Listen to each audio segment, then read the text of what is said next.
Extraordinary Adventures Pirates. This is a game in which players control different groups of pirates. You have 3 pirate ships that you use to explore strange new seas, attack merchant ships, buy your treasures. Yes, you buy your treasures, and that's a little weird. Also, these pirates do like a good race. This, at its heart, is a racing game fueled by a deck-building engine. Each player starts with a simple deck of cards. In the game you will use them, you will use them to activate things on the board, to trigger actions, and you will acquire, hopefully, better cards during the game. You start with a hand of 5 cards. During your turn you will play exactly 3, and then you will refill your hand. Differently from many other deck building games, you don't get to discard your entire hand at the end of the turn. So refill your hand. When your draw deck is empty, you get the cards from your discard pile, shuffle them, and make a new draw pile. During the game, you will acquire new cards and will go in your discard pile. And so that is then when you reshuffle the discard pile that will get in your deck and hopefully in your hand. These cards, the most important thing really is the number in the bottom right corner, and for many cards that is all they do. That indicates the number of spaces you get to move one of your ships when you play that card. And some cards also have other actions, in which case when you play a card for an action, you do what the action says, not both. So you can choose to play cards for their action or for their numerical value. The board, oh, look at the board. It is glorious. It is a large mounted board. It looks so neat. Great art. The detail is amazing. From the point of view of the functionality, what we have here is 3 different tracks. They start from different places. They never intersect, but they all go to Trinidad. The game will be over instantaneously when somebody reaches Trinidad. At that point, players score point based on treasures that they may have acquired, treasure tiles, treasure cards, and also for each track they will score points based on their position. So 4 players, so the first player on a track will score 12, second 6, third 3, and fourth player nothing, and you score that for each track. Here we have crates representing goods that the players will plunder. You see these spaces here, they represent merchant ships, and you may see those microscopic, those Lilliputian red squares there. That's the number of crates that for each ship you draw randomly and you put on or next to the merchant ship during setup. Then we said each player has 3 ships and you place 1 at the beginning of each track.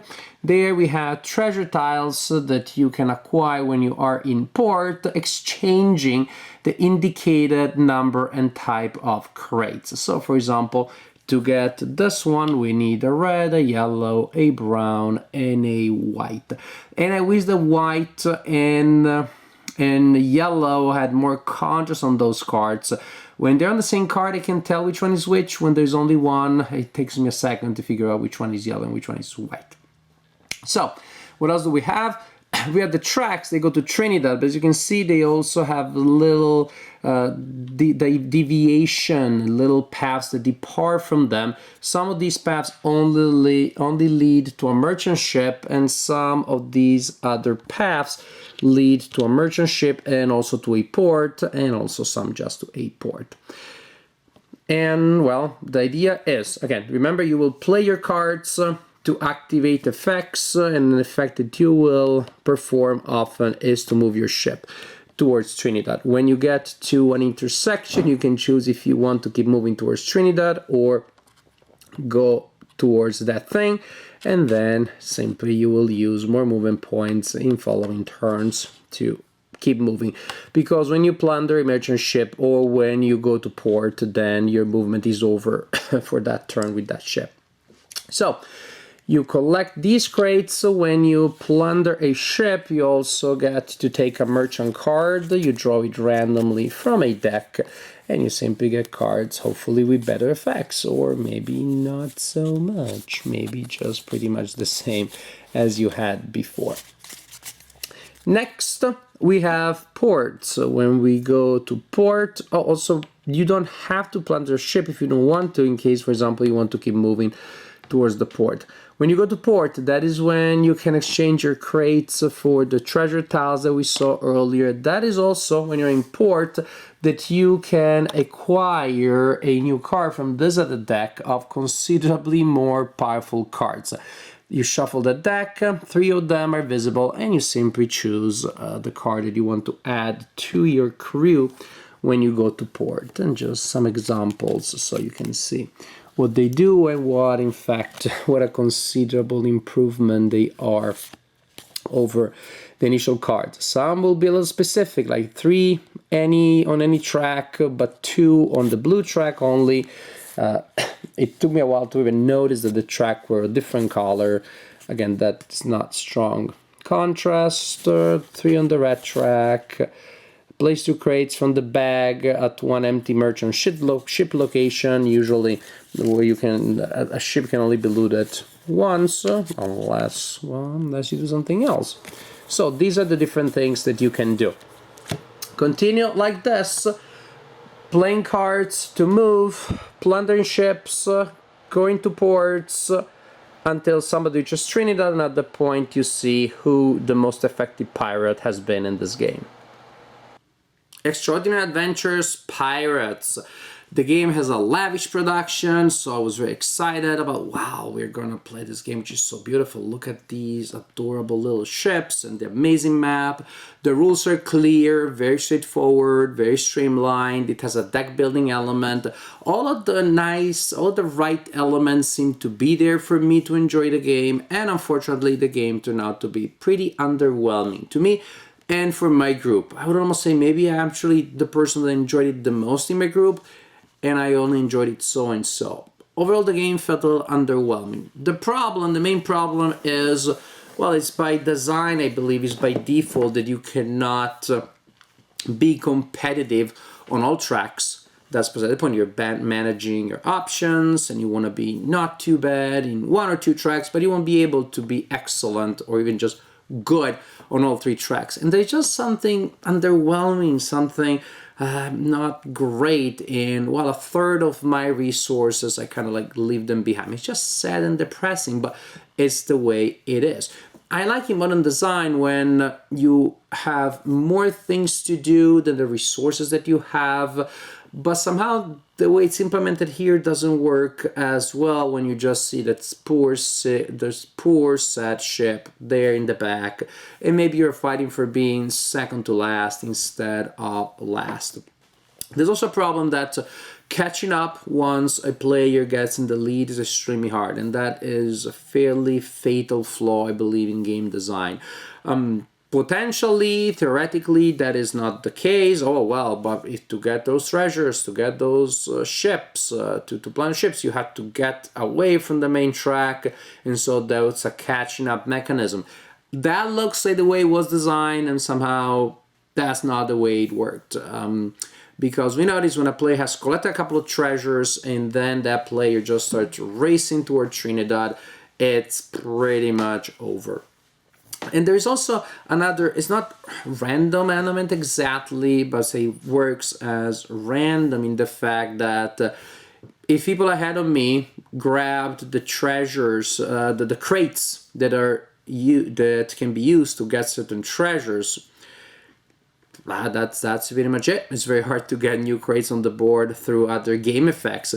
And there became times where I was like just 1 crate from getting some good treasure, and there was no way realistically for me to get the crates. So that felt frustrating. I wish there were more flexible ways of acquiring resources.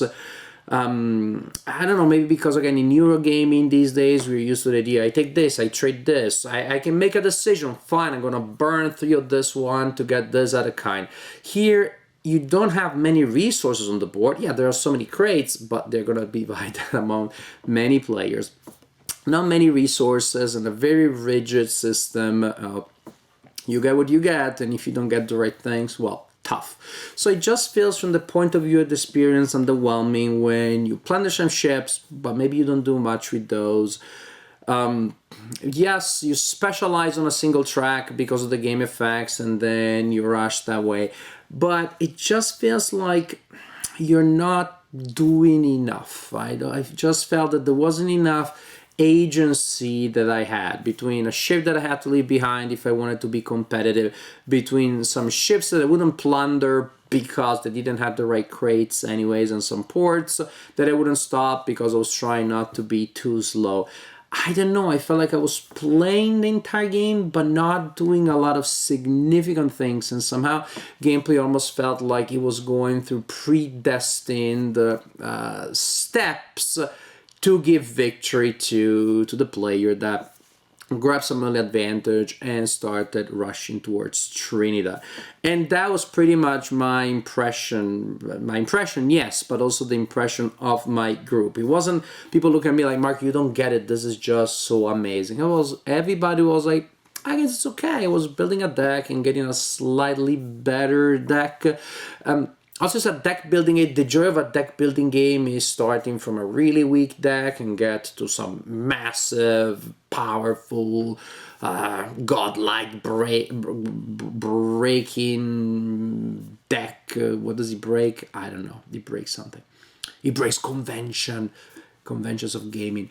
You start small and you have a great deck. And here, that satisfaction wasn't quite there. As at the end, I felt that my deck was slightly better than at the beginning, but not remarkably so. I felt like a deck building game where the deck building element is not at the core, really. Yes, you can remove some cards that are useless, but even that, you have so many useless cards in it that doesn't seem to make much of a dent. So it's a deck building game when you don't build your deck all that much, in a racing game where it's very hard to catch up when you're behind, which of course is the kiss of death in race games, because what else is there to do other than catching up when you're not the first player. Or you can also collect treasures, but you don't because you don't have the right crates. This is my assessment, and this is also the assessment of my group. We just didn't enjoy it all that much. We thought that it was okay, but people weren't excited about it. We were going through the motions, and we just felt that something was missing. It needs more flavor, more decisions, more trade-offs, like accept this penalty to get that advantage. As I said, just felt the gameplay was a little too limited and constrained. And this is my assessment of Extraordinary Adventures Pirates.